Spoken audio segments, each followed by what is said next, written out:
மாமா வாயில சரக்கு ஊத்தி குடுத்துட்டு எப்படியாச்சும் உண்மைய கறக்க வந்து முத்து ட்ரை பண்றாங்க. ஆனா, மாமா வாயில சரக்கு மட்டும் தான் போகுது. உண்மை வெளிய வர மாட்டேங்குது. மிச்சம் இருக்க சரக்க வந்து மனோஜ கூப்பிட்டு மனோஜ் வாயிலயும் மாமா ஊத்தி விட்டுர்றாரு. இந்த விஷயத்துல நம்ம மனோஜ் வந்து ஒரு பச்சை மண்ணு.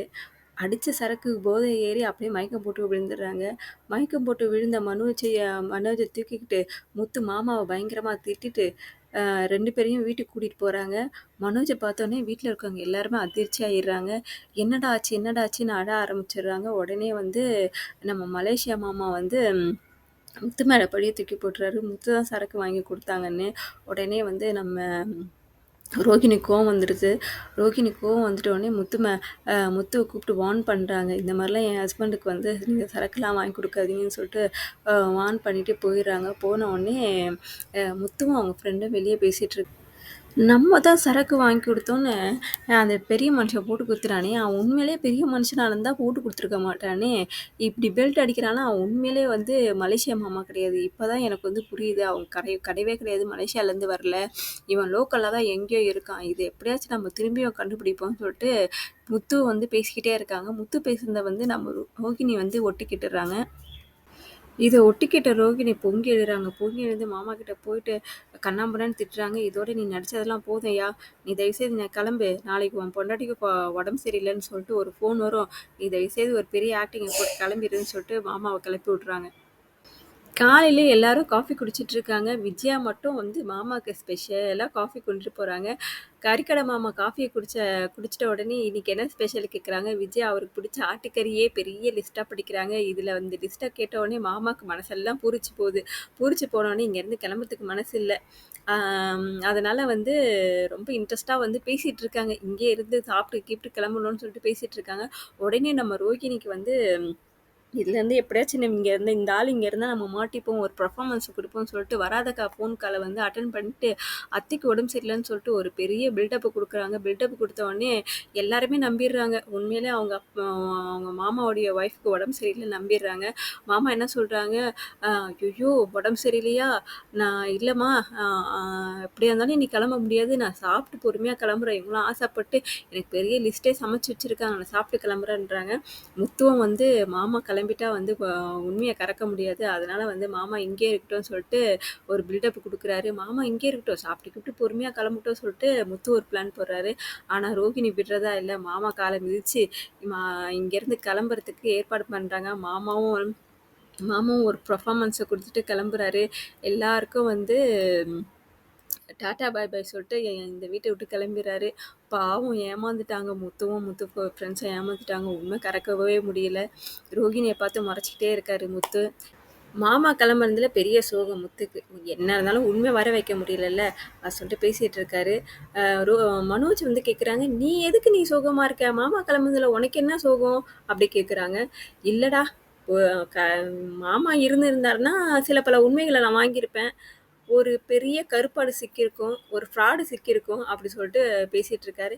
எல்லாருமே வந்து முத்து பேசுனத வந்து முத்து வைக்கிற புதிர்ல வந்து எல்லாருமே ஆச்சரியமா பார்க்குறாங்க. முத்து, டேய் நீ இல்லடா, ஒரு ஃப்ராட சொன்ன, அது பெரிய ஃப்ராடு தில்லாலங்கடி சொல்லிட்டு முத்து வந்து ரோகிணியை பாயிண்ட் அவுட் பண்ணி பேசிட்டு இருக்காரு. ரோகிணி வந்துட்டு அவர் வந்து பாயிண்ட் அவுட் நம்மளை தான் பண்ணி பேசுகிறாங்கன்னு புரிஞ்சிச்சு. உடனே நம்ம ரோகிணி சும்மா இருப்பாங்களா, ஒரு பில்டப் கொடுக்குறாங்க. ஆமா கிளம்பிட்டாங்க, நம்மளுக்கும் வேலை இருக்குது, மனோஜ் நம்ம இன்னைக்கு கிளம்பிடலாம், ஈவினிங் கிளம்பிடலாம் சொல்லிட்டு ஒரு பில்டப் கொடுக்குறாங்க. உடனே நம்ம ஸ்ருதியும் வந்து பாட்டி எனக்கும் போர் அடிக்குது, நானும் கிளம்புறேன் சொல்லிட்டு அவங்களும் கிளம்புறேன் சொல்கிறாங்க. நம்ம பாட்டி வந்து யாரும் கிளம்ப வேணாம், இன்னும் 2 நாள் லீவ் இருக்குது, நான் உங்களுக்கு ஒரு ஃபங்க்ஷன் ஏற்பாடு பண்ணியிருக்கேன், அந்த ஃபங்க்ஷனோட சேர்த்து போட்டியும் அரேஞ்ச் பண்ணியிருக்கேன், நீங்கள் எல்லாம் இருந்தால் அட்டன் பண்ணணும், அதில் யார் ஜெயிக்கிறாங்களோ அவங்களுக்கு பெரிய கிஃப்ட் கொடுப்பேன்ற சொல்கிறாங்க. உடனே நம்ம விஜயாவுக்கு மனசெல்லாம் பூரிச்சு போகுது.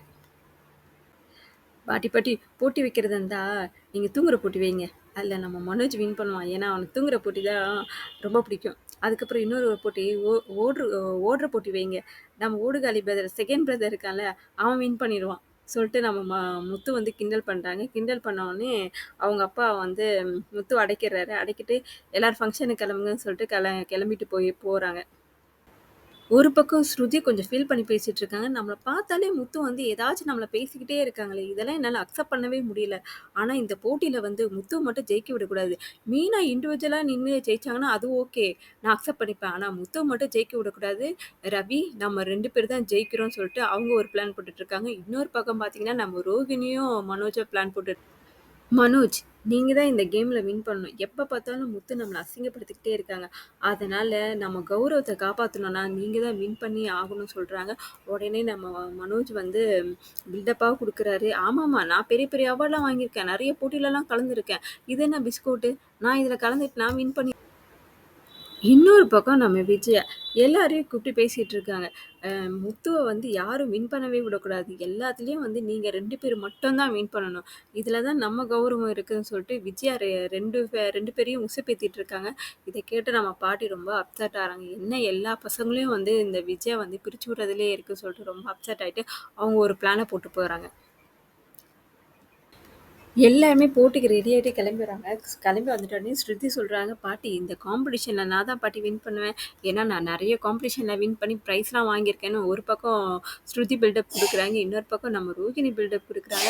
"பாட்டி நாங்களும் வின் பண்ணுவோம். நாங்க நெறைய காம்படிஷன்ல வின் பண்ணி நாங்களும் பிரைஸ் வாங்கி வச்சிருக்கோம்னு" சொல்லிட்டு சொல்லிட்டு இருக்காங்க. உடனே நம்ம முத்து வாய் சும்மா இல்ல. சும்மா இல்லாத, "இல்ல பாட்டி அதெல்லாம் கடையில கைலாங்கடைல வாங்கி செல்ஃப்ல வச்சிருக்காங்கன்னு" சொல்லிட்டு கிண்டல் பண்ணிட்டு இருக்காரு. பாட்டி எல்லாருக்குமே ஒரு புதிர் வைக்கிறாங்க. கேர்ல்ஸ் டீம், பாய்ஸ் டீம்னு சொல்லிட்டு 2 பிரிவா பிரிச்சுடுறாங்க. பிரிச்சுட்டு அதுக்கு வந்து கேர்ல்ஸ் டீமுக்கு வந்து அண்ணாமலைய வந்து தலைவரா போடுறாங்க. பாய்ஸ் டீமுக்கு வந்து நம்ம விஜயாவ வந்து தலைவரா போடுறாங்க. விஜயா உடனே என்ன சொல்லிடுறாங்க, முத்து இருக்க குரூப்ல நான் இருக்க மாட்டேன்னு சொல்லிடுறாங்க. முத்து என்ன சொல்றாங்க, இந்த ஓடுகாலி பிரதர்ஸ் இருக்க வே குழுல நான் இருக்க மாட்டேன்னு சொல்லிடுறாங்க. இருந்தாலும் நம்ம பாட்டி எல்லாரையும் சமாதானப்படுத்திட்டு, நீங்க விளையாடி தான் ஆகணும்னு சொல்லிட்டு, கே எல்லாரும் போங்க, போட்டிக்கு போங்கன்னு சொல்லிட்டு அனுப்பி வைக்கிறாங்க.